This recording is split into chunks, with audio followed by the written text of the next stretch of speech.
Vote তো চলে এলো দিদি। কেন্দ্র থেকে অমিত শাহ, মোদি সবাই তো এসে বলছে চাকরি দেবে ক্ষমতায় এলে। অমিত শাহ বলছে যে আমরা জিতেই গেছি, এইভাবে প্রশ্ন করো, কি বলবে? সবার প্রথমে বলবো যে এমন একজন নারী বাংলায় আছেন যার জন্য সোজা কেন্দ্রীয় সরকার নিজের রাজ্যপাট ফেলে বাংলায় পড়ে থাকতে বাধ্য হচ্ছে।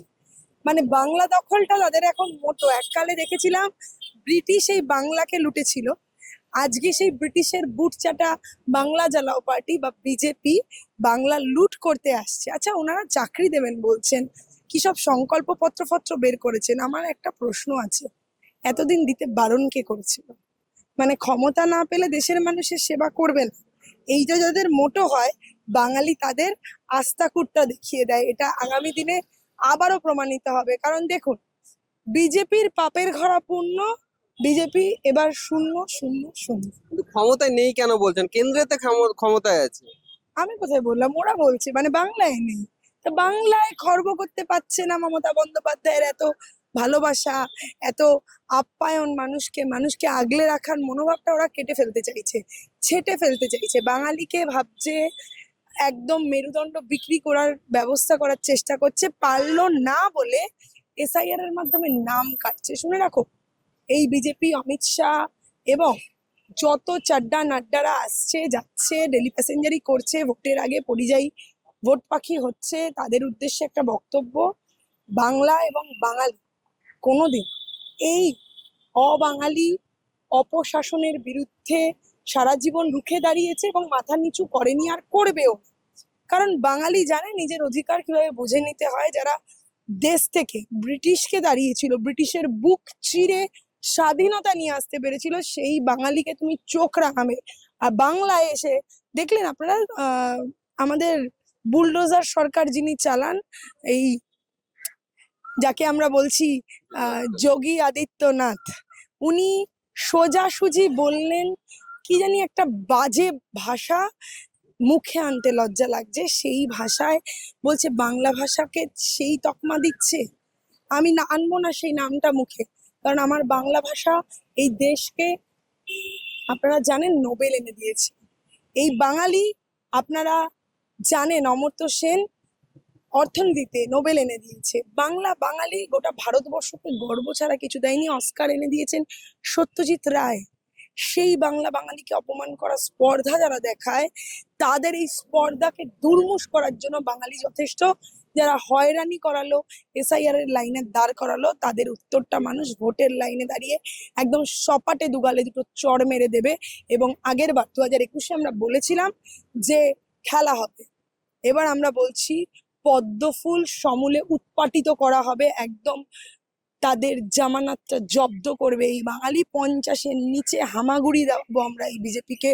যদি না দেওয়াতে পারি, আমরা বাঙালি নই। এই বাংলা এবং বাঙালি আগামী দিনে বিজেপির জায়গাটা বুঝিয়ে দেবে ভালো করে। এই 26-এ বাংলায় রাজত্ব কায়েম থাকবে, বাংলার মেয়ে, বাংলার ঘরের মেয়ে মমতা বন্দ্যোপাধ্যায়। এবং 2029-এ মোদি অমিত শাহ যে ক্ষমতা নিয়ে এত দম্ভ, এত আস্ফালন, সেই আস্ফালনটা তুলে যমুনার ওপারে ফেলে দেবে এই বাংলারই সেই হাওয়াই চটি।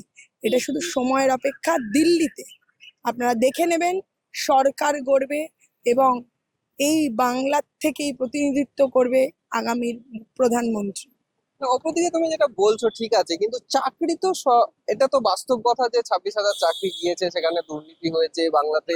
সরকারি চাকরির বাজার খুব একটা ভালো নেই, সেই জায়গা থেকে যুব সমাজ একটু চিন্তিত, সেই জায়গা থেকে কি বলবে? সবার প্রথমে, ভালো নেই তোমরা কি করে বলছো আমি জানি না। সারা দেশের যা বেকারত্বের হার, তার তুলনায় বাংলার বেকারত্বের হার অনেক গুণ কম।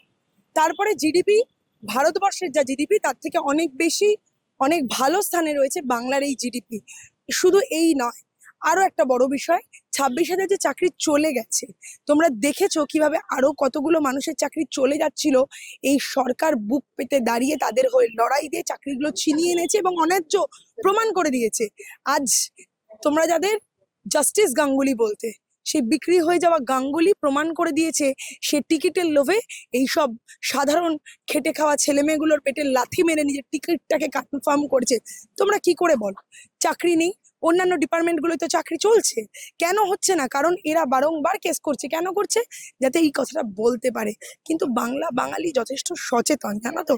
এত কুৎসা, এত অপপ্রচারের পরেও কি বাংলার মেয়ের জয়টা রুখতে পারছে বিজেপি সিপিএম এর যেই যোগসাজশ?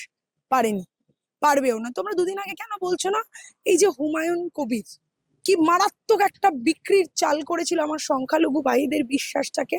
এই নিয়ে কটা মিডিয়া কটা রেকর্ড করলো, কটা খবর করলো?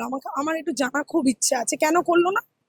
কারণ চতুর্থ স্তম্ভ মিডিয়া বেশিরভাগটাই এই মোদি অমিত শাহের হাতে বিক্রি হয়ে গেছে, এবং কিছু ডিজিটাল মিডিয়া সত্য খবর তুলে দিচ্ছে, তাদের অবশ্যই ধন্যবাদ। কিন্তু তারপরে গিয়েও যেটা প্রশ্ন, কেন ন্যাশনাল মিডিয়া এই খবরটা ভালো করে দেখাবে না? সংখ্যালঘু ভাইরা কি মানুষ নয়? যারা আজকে বলেছিল রোহিঙ্গা তাড়াবো, সাধারণ মানুষের কোনো সমস্যা হবে না, হিন্দু ভাই বোনদের সমস্যা হবে না, সেখানে এসআইআর 91 লক্ষ বাদ পড়ার পরে দেখা গেল 63.3%, প্রায় 58 লক্ষ মানুষই হিন্দু। তার মানে যারা মুখে বলে হিন্দুর রক্ষাকর্তা, তারা আদতে মানুষের অধিকার খর্ব করতে ব্যস্ত, হিন্দুর অধিকার কেড়ে নিতে ব্যস্ত। এবং তার মধ্যে বেশিরভাগটাই রাজবংশী মতুয়া, যারা একদিন বিজেপিকে দুহাত ভরে আশীর্বাদ করেছিল। তারপরে যদি দেখি মেয়ে এবং মহিলাদের অংশটা বিশাল, কারণ এই বাংলায় মহিলারা মামাটি মানুষের সরকারকে ভোট দেয়, সবাই জানে। সেই জন্য মহিলা ভোটার প্রচুর পরিমাণে কেটেছে এই নির্যাতন কমিশন। কেন ভালো করে প্রতিবাদ করছে না ন্যাশনাল মিডিয়া, বলতে পারো তোমরা? কারণ একটাই, ডিক্টেটরশিপ চলছে এই ভারতবর্ষে, শুধু বাংলাটা তার বাইরে আছে।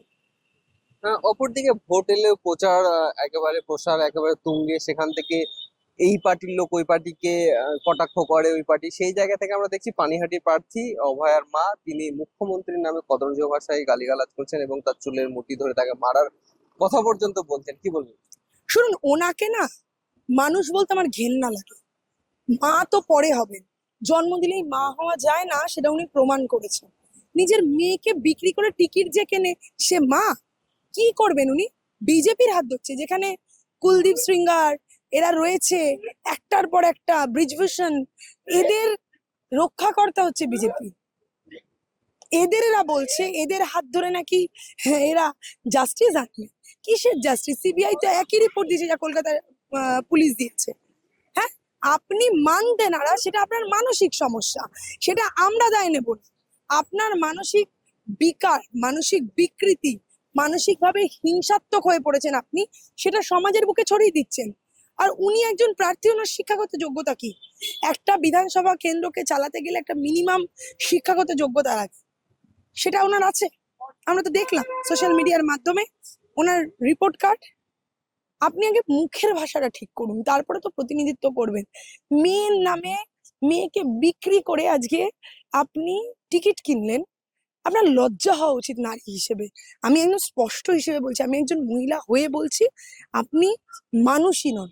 আপনার মধ্যে অশুভ কোনো কিছু ভর করেছে, যার জন্য আপনার এই পরিস্থিতি। বিজেপির যারা হাত ধরে তারা সত্যি সত্যি অশুভ পথে চালিত হয়, এটা তার একদম জলজান্ত প্রমাণ।